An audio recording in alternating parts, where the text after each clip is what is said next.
Because The fact that you're okay with that means everyone should be okay with that. I mean, because it's You like use these harder than anybody. I play this shit like I was saying to you earlier. I do my own relicking. This thing gets beat. Your mother would not be happy with the way She- you treat guitars. No, Troy, I've not. no. Luckily, I still have the guitar that she bribed me to finish high school with, which is a Gibson Les Paul Deluxe. Yeah, Les Paul Deluxe. I have a Les Paul Deluxe. It's 78. Yeah. I have an 80. I was an 85. Mine. Oh, by But, the way, this is Troy Van Leeuwen, everybody, from Queens of the Stone Age. We're already in this thing. Yeah, you just joined. Thanks for joining on us. in. We're talking about guitars. Have a beautiful time here at Casino Guitars in Raleigh, right here at the Red Hat.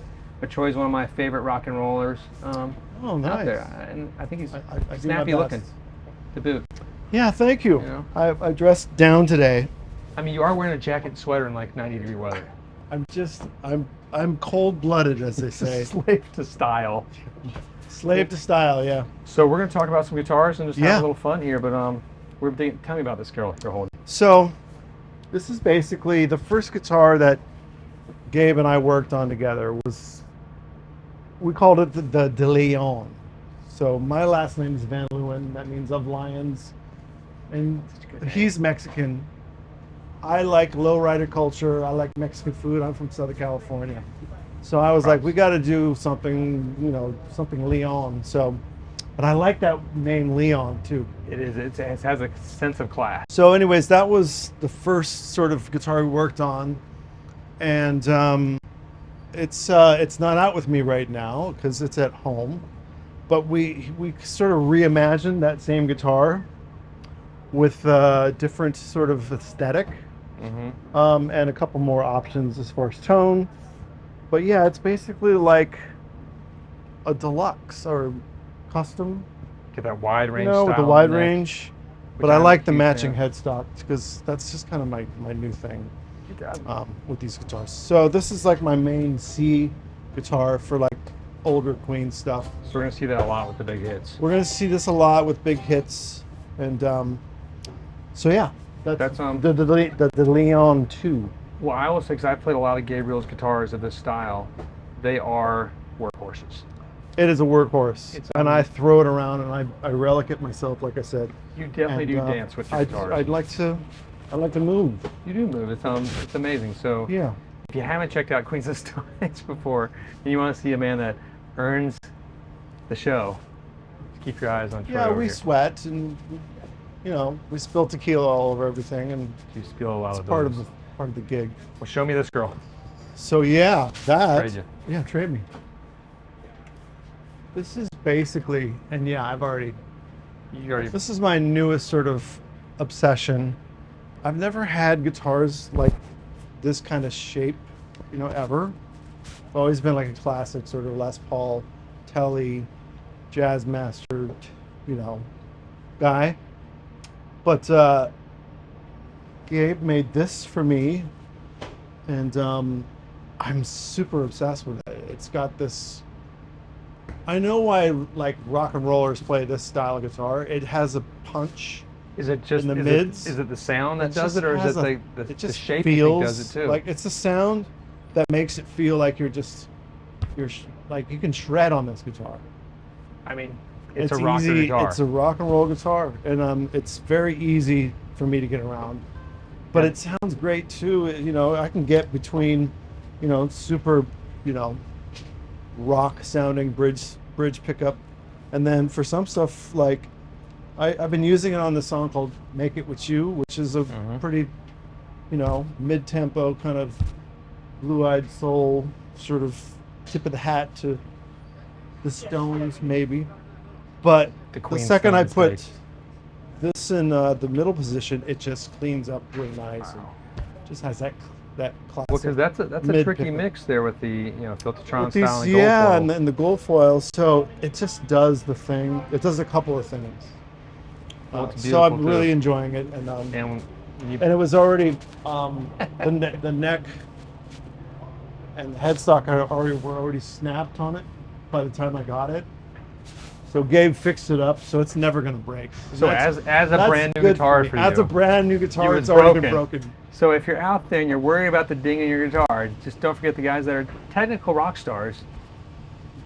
Here's my philosophy. Let's hear it. I really don't own a guitar until I put a ding in it. I don't. So let's. Sean, take that philosophy. Your hat too. Yeah. Okay. Good. So yeah. So anyways, there's a couple of gems. These are gems here. I'm gonna put this back up Here. here. How this works. All right. So where do you want to start? Let's give me the amp rundown, Okay. please. These are a passion project between myself, Gabriel from Echopark, and Sean Ronan, who's an amp maker out of El Monte, California. And basically, I wanted to do something which was a cross between like a PV musician and a Jubilee. So a low watt Marshall. And so what we have here is, it's about a 45 watt head. And the rectifier is solid state. Okay. So it's got that attack and that It is punchy. ability to like punch and be clean, but it's got a tube output. So that's where it's sort of like lower wattage. And then the option on these two channels, this is the main sort of clean channel. That's the one I mainly use because I'm using gain structure from all the pedals. But this is the kind of dirty channel 2, if you want that sort of like amp saturation. I like that channel. Yeah. And you can link the I don't two, use of pedals. course. Yeah. So for someone who doesn't use pedals, I just when I'm in the studio, I'll just turn that up a little bit with a link, and Jump it. just does a really nice kind of clean, dirty combo. So these two are the same amp. They're basically the same amp. The difference with this one is I wanted the option, because I'm using lap steel and guitar through both Yes, sir. heads. I wanted the option to have the lap steel be clean. So that channel is clean when it's down, and when this is up, it turns into the dirty. Okay, Like because that I one. see channel 2 is the So gain's yeah, up on there's this a one. little switch that Sean Got it. put on there for me. Way to go, Sean. Nice work. Yeah, yeah. And these are kind of like prototype sort of cabinets. That's a 212, and this is a 312. I noticed all sorts of things in this one. Yeah. That's really good. So, back here we've got the AC30, which does a lot of the wet sort of signal. So that goes through like a Celestian Gold. Is that what they're called? I think so. I'm One not- of those. I forget all the speakers. Too many speakers now. There's a lot of speakers. Too many. Yeah, but Too it's a many lower wattage, so it's we can control the stage volume. Also, these guys have master volumes too, and Oh yeah. they don't bother me. I like having a master volume because, like today, we're out in the middle of like the city. It's open air. You want to turn them all the way up, You can juice up here. but if we're in a smaller venue, you want to turn them down. No, So- 'cause when I first played with mine, it was fun. It was like it's a usable master. It's a very usable master. Because some of them just suck the bass out, or They do, yeah. It doesn't feel like I'm losing any signal. no. Well, let's continue. So I think that's all I know about those. That's like me. Um, What are these fun toys? so this is basically my lap steel and guitar setup on 2 pedal boards. Basically, we'll start with the guitar. We're going in here. There's a boost right there in case I need it for, sometimes with my Jazz Master, I need a little oomph. And I'm using an RJM Mastermind to control all the guitar stuff. The H9. I use the Fractal for some routing and some effects. I don't use some amp simulators on that. Right. And then we have the gain structure over here for guitar. I mean, basically we've got fuzz, we've got compression, we've got drive, we've got EQ boosting, more fuzz, another overdrive that Gabe made for me. And so, yeah, and then then when I, it kind of goes in and out of another RJM looping situation.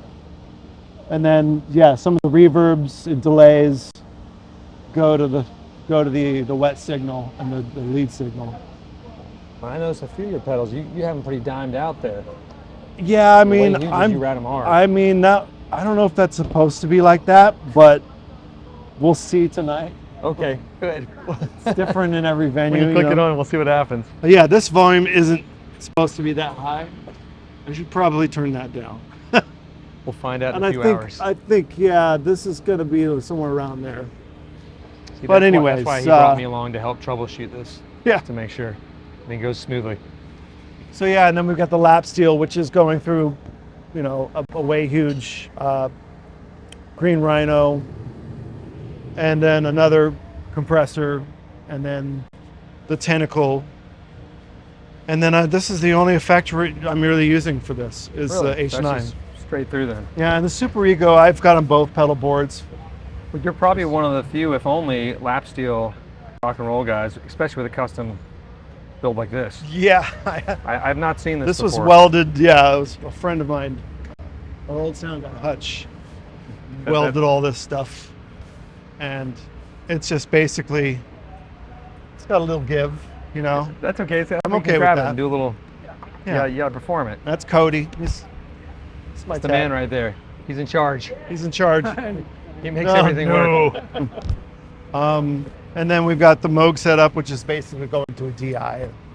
There's Okay. no really need to affect that one. How often do you use this in the show? So there's about 3 or 4 songs that I use it on. Okay.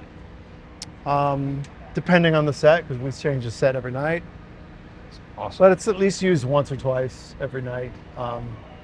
When Dean's got all the keyboard stuff, he's pretty much got it dialed over there. He's got that. Yeah, I'm landscape just covered. I'm adding to what he's doing, or just something specifically that I did on the record. No. Well, can I ask about, like you said, you change your sets every night. Like, when do y'all decide that? Like an hour before the show. And then, when we're playing, We'll be like, well, let's try this song right now. That's awesome. And then someone, we got into this pattern where there were people showing up with signs, like there was some request band from, I didn't know you playing were at the local bar. That's awesome. You're a We were karaoke doing band. that for a little while, and then it was like, come on, we got to play our shit too. That's really funny. So we have to balance it out between, Does it give your lighting crew a heart attack? Or is it- they have it honestly, dialed our crew are so dialed in with us, and they're the best crew that I think we've ever had. That's amazing. Our sound guy he's ready to jump in. Our lighting girl, Gigi, Jay and Gigi, they're the front of house team. They're always ready. Well, I mean, you have one of the more spectacular lighting shows on tour right now. True, yeah. So it's and luckily, that's one of the benefits of doing digital programming. Just like I use it, I combine both, both digital and analog. They can just scroll through a set list and go, oh, okay, the first record, let's play Mexicola. And then they're able to. And it's already there. They're already there. So. Has there been any talk of Queens of the Stone Age at the Sphere? No. I think you guys would be perfect for the visual splendor. We would have to do something spectacular. I don't think we're ready for that yet. I think you're ready. I mean, we could just play there and just. No, you gotta have the. You gotta have the visual the thing, whole right? thing. I think you're ready. See, we did the visuals for a little while, and then we noticed when we were watching the audience, they're Well, the Sphere's a different show. Look at the screen, and we're just like, we're like, I our know. band is down here. That's what happened with you too. Everyone was watching this show. You're just like, whoa! Oh, there's a band playing. Cool. Oh yeah, I thought this was Anyways, the radio. This looks great. Yeah. So, I hope that explains everything. I think that is a perfect rundown on what makes the sounds of Troy Van Leeuwen. It's I appreciate you taking the time to do that with us too. Oh yeah. I also like you very much as a human being. I like you. I Let's do enjoy- more stuff. Let's go get dinner. We'll do stuff. We'll hang out and whatever we're gonna do. You guys, I don't know about. Yeah, you guys can't come.